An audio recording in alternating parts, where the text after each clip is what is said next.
What's up, y'all? It's your girl Sakina, and I'm back with another review. This is my review for Rated to Love. This is season 8, episode 11. I know I am late. It is Wednesday. This came out on Friday. Y'all, I just got out of bed an hour ago. So if I look like that, that's why. Because I did. And I really haven't said too many words since I got up. So my voice is still a little raspy and all of that. But anyway, the episode picks up where it left off last week. And we down to the elimination. It's Mercedes and it's Super Safe Sue. And who do they take and send them on their way? Super Safe Sue. Y'all, I was very surprised. And that is because her connection with, what's his name? Blake? Yeah. The connection with him is there. Okay, I use that very loosely. We know she's connected to somebody, so I wonder how that went. Did he fight for her? What happened? Because at this point, but there's absolutely no reason why you should be there still. So if you don't self-eliminate, then I know something.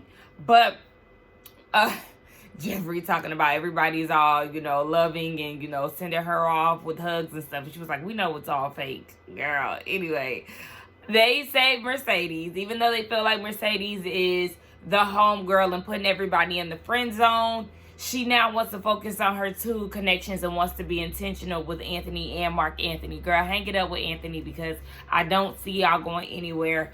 You and Mark Anthony, he already tagged you as his future ex-wife, so y'all can do this, but baby, he has every intention on it being temporary, so do what you will with that. So then we see that Cynthia and Morgan are cooking. Tony is being super flirty with her, and she was like, I feel like you're a good man, but you missed a few whippings when you were a child. And Lyndon is in the background observing all of this, and he was like, clearly Tony is the reason for her distance, so he wants to carve out some time to ask her what the is going on and who she gonna go with, child. Let her play this toxic game with Tony, and you just go on home. Mercedes and Anthony, they have a conversation, and she's checking in on him. Meanwhile, Cynthia and Andre, they're flirting and whatnot, but she's checking in on him and his connections, and he said, yeah, he peeped that Cynthia is, over there talking to Andre, but it is what it is. And he asked about hers, and she was like, with you, I feel like I am intimidated by what you have going on. And she said she understands that he needs reciprocity, and she just feels like a liability to him. So at the end of the day, she's not for him. They're not in the same place in life. And I really like Mercedes because of that. Like her honesty, her realistic answers. It's like she's not doing and saying certain things to win somebody over. She's being true to herself, and I could do nothing but respect that. Like, Morgan used to be my favorite. Mercedes was always one of my favorites, but Morgan always was my favorite. But sis is going downhill because the behavior I'm not really feeling. So I would place Mercedes at the top. She always been top 3, I think. Who was the other person in? I don't know, because I was always shifty on Jeffrey. Like, I don't know. I like how you got on Suan, but I don't know about everything else. I don't know who that other person was, but anyway, Mercedes is definitely up there. So, she's going to put all of her efforts into Mark Anthony. And like I said, I don't want her to do that either. Anthony and Cynthia. So Cynthia, okay, yeah. It was Morgan, Cynthia, and Mercedes. Okay. So, those were my favorite women of the cast. But, so Morgan is 3, okay? Girl, I don't even know if she on top anymore. No. You want to be on top? Y'all, I'm still sleepy. Anyway, Cynthia and Anthony, they're having a conversation, and he lets her know that basically him and Mercedes are no longer.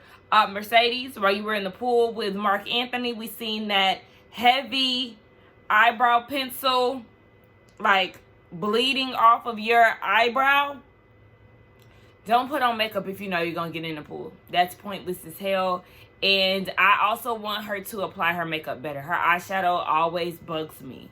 Like, always. It's very distracting. I want her to give it up. Like, stop wearing eyeshadow until you learn how to master it. And I know it takes baby steps for people who are beginners.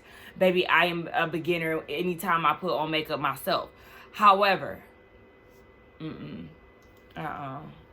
get somebody else to do it for you, baby. Anyway, yeah, so he's telling Cynthia what it was, and, you know, they're flirting and whatnot. So next thing you know, he come out the water and he playing a kiss on her. I said, oh, okay. So he basically trying to claim his territory with her, because he said in his confessional that they both agreed not to kiss until they found that one. So he clearly found that one. Meanwhile, Cynthia is still trying to figure out if she wants to be with him or Andre. But baby, do yourself a favor and go ahead with Anthony. Y'all seem more aligned with each other. Andre behind your back, he really nitpicking on your great qualities just so he can be all up under baby boy's Jeffrey, and we don't have that to do. So go ahead and do this, because I feel like this is more of your speed, and I like that. What about you? Like, you in deep thought over here? You all right? You know what to expect. We've been going through this for a few weeks now. With Sue gone, there are things that I need to think about, right? Because it makes it a little interesting, you know, being here while everyone is trying to find their connections. And I don't want to distract from what it is that you guys have going on. I get it. You're gonna just try to build a connection from nothing. Like, what's next at this point? Self-elimination. I'm gonna leave the trip for here. Talk to Tommy, see how things go. That's respect, man. Good. This week, the women are going to be eliminating, and, you know, as we dwindle down in our numbers, there isn't very much time to really make some other connections. Bye. So, under the circumstances, I think it's best that I leave to get away early to figure out what I'm going to do next. So they have to get ready to do this arts and craft project where they have to make candles, and they get split up into groups. So Anthony, Tony, and Jeffrey, they have to make one, and then the remaining, they'll go out and make it too. But it's dedicated towards their connection. So whoever they're into, they make this scented candle for. So while the group is outside, while Tony is outside making his candle, Morgan takes his time out to talk to Lyndon. Baby, Morgan showed up with that dress and that slit and that body yaddy and a red lip. I said, come on, Morgan. She looked good, okay? So yeah, she talks to Lyndon, and he was like, you know, she's been avoiding me, so I want her to know that she's hurting me, or I want to ask her, does she know that she's hurting me? So he gets out what he has to say, and he was like, you know, basically, he thought that the line of communication between the two of them was clearer, and what he seen yesterday with her avoiding him, you know, he didn't like that. He felt like it was a control situation because she didn't want to hurt Tony. And she was like, you know, I see these red flags in him, but I want to give him a chance to fix the mess that he made. And Lyndon was like, he's not good for you. He's not. Like, I'll go ahead and say it for you. And it sounded like they had made their decisions and that they were going to part ways, but that's not the way that they ended it. Because Morgan said that she hasn't made her decision yet, but when Lyndon said that he came in already knowing what his decision was going to be, it sounded like they had already did what they needed to do, you know. And was I the only one who was feeling that way? It clearly sounds like Morgan still wants to go after this fire flaming flag, who is Tony, and Lyndon doesn't want to be waiting around for a letdown because he knows that she already made her decision, but neither one of them decided to part ways. What are you doing here? Do what you need to do. Morgan is all discombobulated after this conversation that she has with Lyndon. It's her time to go outside and make the candle, and she just can't seem to get right. She's still crying because she's hurting Lyndon's feelings, and, you know, she still has feelings for Tony, but Tony is making her look like a damn fool. So, you know, she was like, you know, I think I'm overdoing this candle thing, and she wants to go and get herself together. So Cynthia follows her in the room. And, you know, Cynthia is so nurturing. I really love that. And she gives Morgan really sound advice. She reiterates again, pay attention to how somebody treats you when they're mad. Like, you need to see those things. Like, you need to understand the obstacles that you may face. And she said, you're accountable for your own heart. Don't break your own heart. And I think that is so sound of her to say. I need Morgan to receive that information and actually do something with it. Tony catches when that Morgan is in the room crying, so he goes and checks on her. It is pretty aggressive in his approach. The delivery is just all wrong, and she's just really not feeling it. So he leaves, and Morgan is like, see, that's what I'm talking about. This is what she's telling Cynthia. So then he goes and talks to Andre, and he all in his feelings, and he feeling like she in the room crying for 2 hours over Lyndon. If that's how she really feels, that she can go ahead and be with him and he'll leave. And it was okay for you to have 2 women and be unsure of who you wanted to choose. But now that one of your connections went home, in which he was still hoping that she busted through those doors. When the man came with the candles, remember, he was like, it's so many twists and turns. I was just waiting for Marcy to come through the door.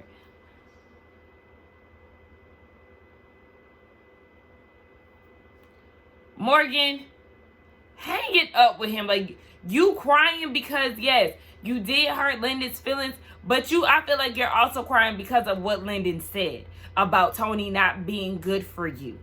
And you saying that you see red flags, but you know you out here looking a damn fool because you chasing after somebody who don't deserve you. Girl, Lyndon, self-eliminate and let them do what they need to do. I'm going to keep saying let her be over there with Tony because that's clearly where she wants to be. And you and Blake, you could have gotten the car with Blake. So they getting down to this pajama party / candle presentation. And Jeffrey thought she was doing something with that feathery robe in the lacy top in the boy shorts. Girl, that was not cute. That did not even go. Like, you threw some boy shorts on. Y'all, I was on Twitter last week, and the people was thinking that Jeffrey is trans, basically. Talking about how she got in the jacuzzi with them leggings on, and they feel like she ain't get her surgery. Y'all are out of pocket. This lady has 3 children. Stop it. But it was weird that she got in there with her. Like, did you not get a wax or something? Like, what's going on? I don't know. But, yeah. So they're doing the candle presentation. Everybody is there except for Tony. Tony is too stressed out, I guess, over Morgan. So he went to bed. And Jeffrey presents her candle to Andre, and she calls it Biblical Husband because their connection is deeper than just I like you and all it is. So then Mark Anthony said that he was going to go next, and he gave his candle to Mercedes. It's called My Brown Sugar Thing. And it's scented with mango because it's like her and it's sweet. And Jeffrey felt like, I don't know, Mark Anthony's ego was bruised or something, she said. And I'm like, why are you feeling some type of way that he made a candle for Mercedes when you made a candle for Andre? You the one that sound like you butt hurt.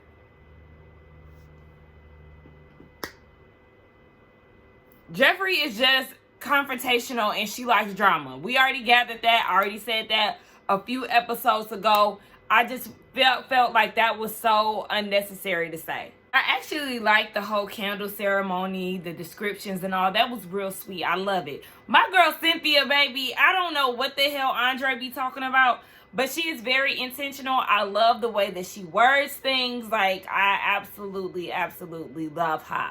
So they start dancing and, having a good time. Tony still asleep. Next morning, everybody getting ready to go. Tony want to talk to Morgan and apologize for his behavior and putting her in this situation. So she's asking, what type of guy would you be for me? And he was like, I'm a protector. I'm a provider. I would encourage you. I would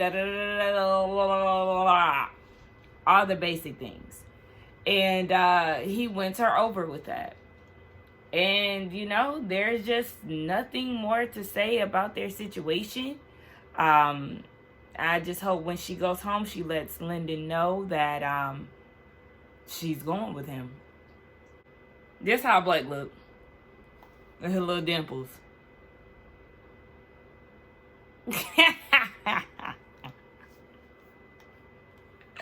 I feel like he always trying to flex them dimples. Y'all know people who got dimples, they always want to smile like this in their picture. They always do little stuff. Doing that to get the little dimples to be real Defined. Child. And as we predicted, Blake did self-eliminate. Baby, Tommy couldn't be not one bit concerned about him self-eliminating. He was trying to fuck up that charcuterie board. Tommy was eating down, y'all. I ain't never seen nobody, well, shoot, Candy. Because Candy be eating on reality shows. He must have been hungry, okay? Because he talking and chewing and everything else, okay? But yeah, bye Blake. So Mercedes and Mark Anthony, they have a date. Mercedes, the smoky eye was smoking me because I was upset, okay? Stop the eyeshadow. Like, literally. Cut it out. Cut it out. It's not working. It's not complimenting you. Anyway, they play a game of chess. And then they also play Two Truths and a Lie. So Mercedes' lie was that she'd been proposed to. She's allergic to apples. The scent of them make her mouth itch, which is crazy. And then his lie was that he got caught having sex in a library in college. It's true that he did have sex there, but he did not get caught. And then his truth was the fact that he almost died from hypothermia in like 6th grade in summer camp. So they have a connection, you know, the winning, I guess, what's the word? The prize at the end would be a kiss. So, you know, they kiss and all of that. She solidified her connection with him. Meanwhile, he feels like it's gotten stronger between the two of them, but he's still having feelings towards Jeffrey. So he's still torn. And down at the church where they got to make their decisions, the ladies are deliberating and they talk about who they like and all of that. Tommy announces that Blake self-eliminated, and Jeffrey seems to think that it was a cop-out. You're too opinionated on things that are unnecessary. Like, why do you feel like it was a cop-out? He only had one connection. You thought he was going to chase you? I don't get it. She's really bugging me. The more these episodes go on and on, the more she says stuff to frustrate me. So, yes, Blake is sent home. They're deliberating. They're saying how their connections are and all of this. Jeffrey is talking about how both of her connections have two interests and she's competitive, so she's most likely going to win. You're going to go home with both of them? And you don't even sound that confident because you said most likely. If you was competitive and you knew that you was going to win both of these men, you would have said that. You stumbled on that. But anyway, it got down to Cynthia and who she wants to send home. A lot of people are saying Lyndon. Cynthia said Lyndon too. But she also said Tony. She said because she pays attention to how men react when they're mad. And she did not like the way that he was handling Morgan. She don't like the way that he makes Morgan feel. So she was advocating for Morgan. And I appreciate that because at the end of the day, I mean, you can eliminate Tony all you want and she still got his number. So she gonna hit him up after the show. But still, he's not ready to love. And that is what it is. So then Cynthia also was like, because he said, you know, if Lyndon wanted, whatever he said about Marcia, okay, hell, I can't remember right now. My mind is all over the place. And Tommy was like, he said that? Looking at Morgan, yep, he said it. And he was like, how many red flags do you have now? Like, girl, why do you keep putting yourself in this situation? And then he was asking how many red flags are there with Lyndon. And, you know, she was saying his age and his lifestyle and, you know, but the way that she was talking about him, Tommy pointed it out. Like, look at the way that you're describing him. But you sitting here chasing after Tony. And she was like, yeah, I know. The heart wants what it wants. And okay, so it's up to her to make the decision on whether Lyndon stays or if he goes. And she's like, you know, he has to really prove to me that this is, you know, worth saving because he doesn't have any other connections with any of the other women. Put him out of his misery, like Cynthia said. That's the reason why she said his name, because she does not want to see him continuously get hurt. And at this point, that's all Morgan is going to do. She does have an interest in Lyndon, I do believe that, but the connection with Tony is stronger, and that's her type of guy. So I feel like she is going to continuously run to Lyndon when things are not going great with Tony, and that's not fair to Lyndon. So girl, put him out his misery and send him home. So Morgan gets down to it. She has a conversation with Lyndon. My DVR, for some reason, it had been storming this weekend, so I think that's the thing. It kind of like skipped the beginning. I just seen the part where she asked him, like, do you think that you're the guy for me right now? And he said no. And he answered truthfully. At the end of the day, they are not seeing eye to eye. And not in a negative sense. It's just the fact that Morgan wants to be married within like a year or so. She wants to have children. Like it's more of a speedy thing for her. Whereas Lyndon is not there in his life. So, you know, he had to be honest with it. Yes, they have feelings for each other, but they're just not what they need right now. Or what they're looking for right now. So, you know, she's going to go off with Tony. And then based on the preview, like, she wants to do counseling. And I'm exhausted. All right. They sealed it with a kiss. They actually got a few kisses in. And it was very sweet seeing them interact with each other. You can tell that the emotions are real between the two of them. But, you know, they're just not ready for each other. So Morgan's going to leave this process by herself, hopefully. And if not, by the reunion, I'm sure she will be. Not trying to speak negatively, but we're speaking truthfully. So let's get down in the comments and talk, baby. I got to go because this dog got to pee and he been hollering at me. Do not forget to like, comment, and subscribe to my channel. And I will see y'all in the next one. Bye.